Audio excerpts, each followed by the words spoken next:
Unless you're in a crisis, you don't know if you can really execute. It turns out that a crisis like the one we faced in 2020 has shown that we can really bring the best out of people and have them work together in ways that we never even predicted or expected. When I think about COVID-19 or I think about racial injustice in this country, I think our students are starting to see the ability to be that person creating a solution. This is the first time that every single thing that I do not only impacts community, but it impacts me as an individual. It's more than just I'm going to work today. It's I'm fighting for my life today. I never expected to deal with the pandemic. So I've learned to be very flexible, implementing solutions based on what the community is needing. This is a time where community organizers are teaching us how to dream. So things become possible from impossible really quickly during these times.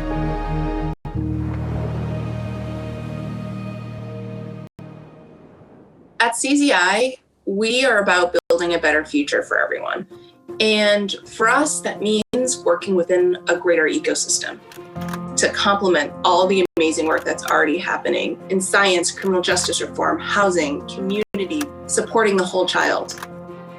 We are so inspired by our grantees' work, and we hope that the world sees how important this work is, how big of an impact we can make together if we invested to build a better future collectively.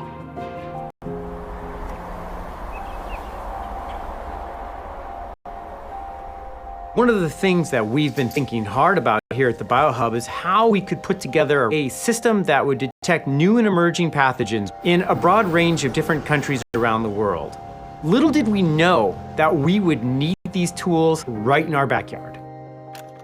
When Steve Quake and I started the BioHub, it was really just kind of a fanciful idea. What if we had these different disciplines, engineering, physics, math, virology, inside this hub?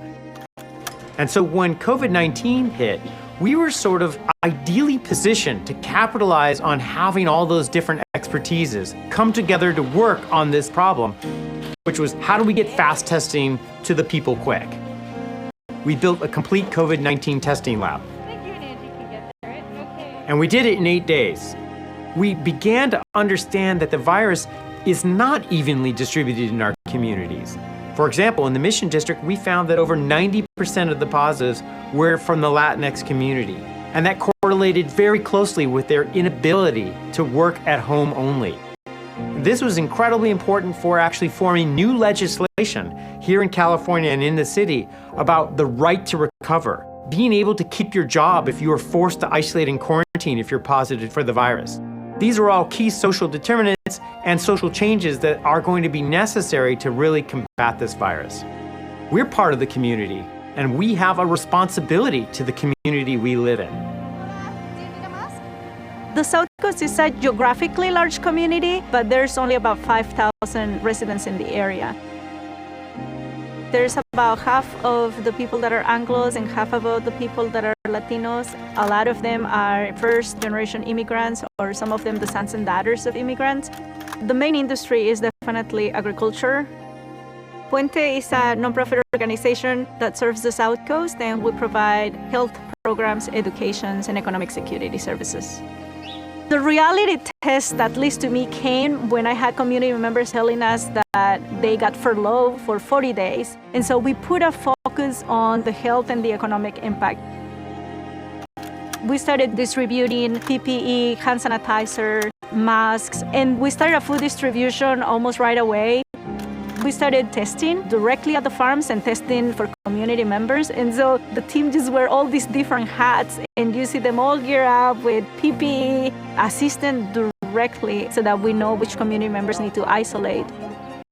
We have provided a stipend to undocumented families twice now. That makes me really happy to know that the resources are going to the people that need it. I think it was helpful to be the ones assisting with that response because they knew us, they knew our faces, and they don't have to feel that their legal status or low income had anything to do with them accessing what they need to and what their children need to.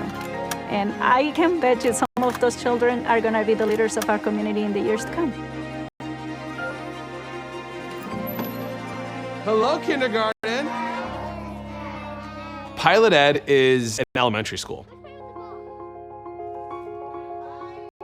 When thinking about, well, what's so radically different about that school or so radically different about our curriculum, so much of it is centered around our student identity and then the identity of the teachers in the room. We don't shy away from conversations about race or gender or religion or sexuality or family structure. We take those things head on. When a kid is coming in with issues of food insecurity or home insecurity or potential abuse at home, we make that our issue. The school did end up getting closed down for spring quarter. Our kids struggled. You know, when I think about a 5-year-old who's used to showing up, going to the school farm, or going to the cafeteria, you quickly strip all that away. And yes, kids need to start learning at home, but they also need to figure out ways to make that human connection.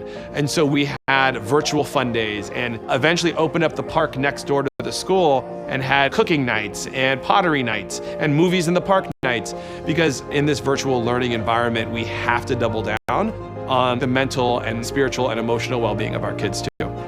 Can we give it up for our families out here? If our kids are showing up with anxiety about racial injustice, coronavirus, and the virtual learning experience, the fact that we have those vulnerable conversations will prepare us to take on anything that society throws at us. And furthermore, not only handle these things, but also create solutions for them. And it feels really good to kind of sit in a place where we have team members who are dedicated to that.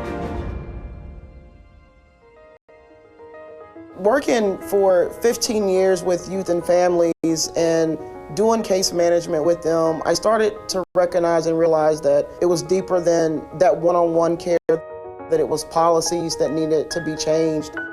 It's part of this bill. It's part of the bill. As a lobbyist, I'm educating whoever it is that I'm talking to about the issue.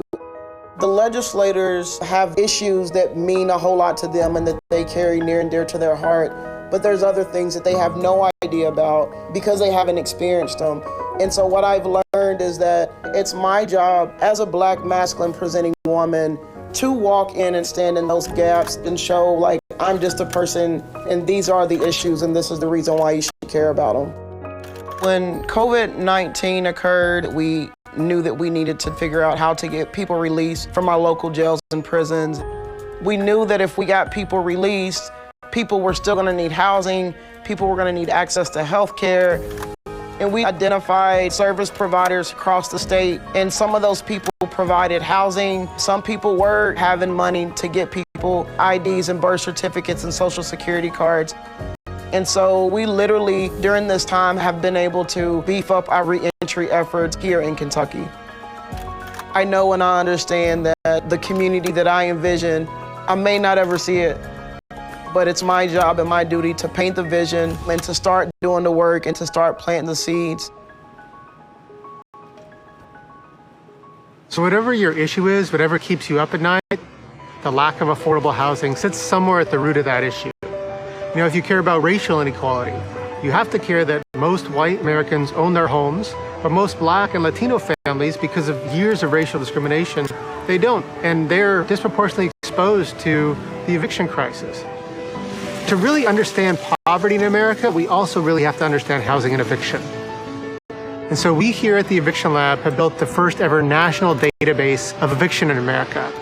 We can tell you every year in America, about 3.7 million evictions are filed. That's 7 evictions filed every minute.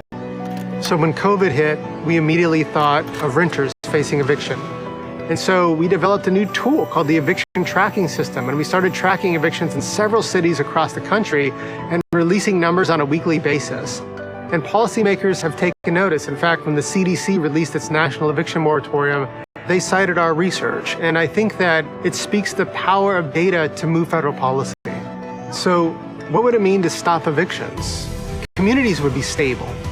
Families would know each other. They'd be able to kind of invest in a community, understand the value of a home, make their neighborhoods safer because they know they're going to be there next year.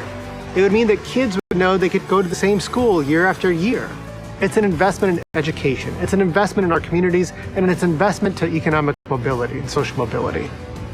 2020 has been a tough year, but I think what we've learned is how we could really come together to do something that otherwise wouldn't have happened. And how do we actually harness that magic and deploy it in new and innovative areas? many things that are moving us forward, those things have been moved forward by the tenacity of grassroots movements. And so I think that folks on the ground demanding more out of themselves and out of us gives me a lot of hope. I know that it's not enough for one organization, whether it's CZI or one grantee, to be invested in this work. We need to build a movement together to build a better future. The world that we want to see, none of us have lived it. But what we do know is that we can have a different nation, but these are the things that it's going to take for us to get there.